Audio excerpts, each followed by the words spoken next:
حضرت کرتے ہیں وہ تو ماشاءاللہ کرتے ہی جوڑ جوڑ جوڑ برداشت. تو میں نے ان سے کہا دیکھیں وہ تو بیچارے, اس لیے بیچارے تو نہیں کہنے چاہیے لیکن بڑے عالم ہیں لیکن ان کی نظر میں تو مظلوم ہی بن گئے نا. میں نے کہا وہ بیچارے بیان جو کرتے ہیں وہ اس کا یہ مطلب تو نہیں ہے کہ جہاں بعض صورتوں میں شریعت نے انتقام لینے کی اجازت دی ہے وہاں تو جائز ہے. تو میں نے کہا کہ وہ اس کا یہ مطلب نہیں ہے جو آپ سمجھ رہی ہیں. اب وہ کیا مطلب ہے وہ میں نے کہا کسی وقت بتا دیں گے. فی الحال میں آپ سے کہہ رہا ہوں کہ آپشن بی بھی ہے آپشن بی بھی ہے کہ برداشت نہیں کرو. کیا خیال ہے؟ میں نے کہا اصل تو یہی ہے جیسے وہ کہہ رہے ہیں, کیونکہ آج کل جو معاشرے میں فسادات زیادہ پھیل رہے ہیں وہ عدم برداشت ہی کی بنیاد پہ پھیل رہے ہیں. لیکن اگر آپ کا معاملہ ایسا ہے کہ اتنا ظلم ہو رہا ہے کہ بہت ہی ظلم کی چکی میں آپ پیس رہی ہیں تو آپشن بی بھی ہے. وہ کہہ رہی میں برداشت کر کر کے تھک گئی ہوں. میں نے کہا آئندہ سے برداشت بولو بھائی نہ کریں. میں نے کہا قرآن میں اللہ کا ارشاد ہے وَجَزَاءُ سَيِّئَةٍ سَيِّئَةٌ مِثْلُهَا, برائی کا بدلہ اسی قدر برائی. یہ اللہ نے اجازت دی ہے لیکن اللہ نے آگے ترغیب کیا دی فَمَنْ عَفَا وَأَصْلَحَ, جو معاف کر دے اور اصلاح کر رہے معاشرے کی تو فَإِنَّ ذَلِكَ مِنْ عَزْمِ الْأُمُورِ, یہ بڑے دل گردے کا کام ہے, یہ بہت پیغمبروں کی سنت ہے. اس میں ایک ہمیں اس آیت سے کیا پتہ چلتا ہے کہ نمبر ایک کہ اسلام میں بدلہ لینا بھی بولو نا بھائی جائز ہے.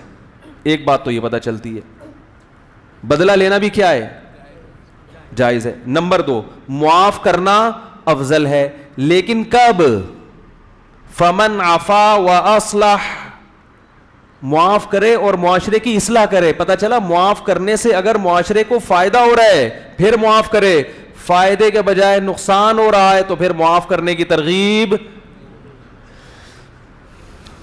بھائی بول لیں اتنی خوبصورت بات کی ہے میں نے, اللہ نے کی ہے میں نے نہیں کی ہے. اسلام دین فطرت ہے.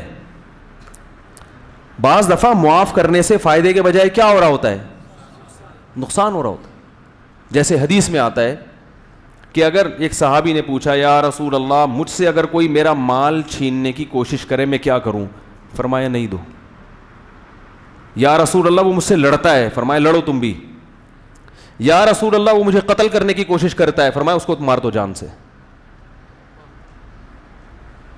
آپشن بولو بھائی بھی, کیا کرو اس کو مار. پھر نبی نے ترغیب دی, فرمایا اس نے تمہیں اس لڑائی کے دوران قتل کر دیا تو تم شہید ہو, تم نے قتل کر دیا تو وہ جہنم میں. شہادت کا مرتبہ مل رہا ہے کس پہ؟ پھڈا کرنے پر. کیوں؟ یہاں معاف کرنا بھی جائز ہے. کئی ڈاکو چھیننے کے لیے آئے تو ضروری نہیں ہے کہ آپ لڑ کے جان ہی دے دیں اپنی, ضروری نہیں ہے.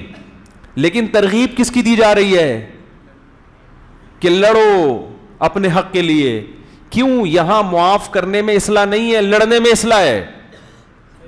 تم نے چھوڑ دیا, وہ آیا اور ایک دو پنچ لگائے اور مکہ بھی مارا اس نے اور بندوق بھی ہے اس کے پاس. قتل کرنا جب جائز ہے جب بندوق سے آپ پر یعنی اسلحہ دکھا کے آپ سے لڑ رہا ہو. ویسے اگر مکے بازی ہے پھر قتل کرنا جائز نہیں ہے کسی کو. بھائی اصل آپ کو پتا ہے نا کہ آپ مار بھی سکتا ہے آپ کو, تو دفاع میں آپ اس کو مار سکتے ہیں.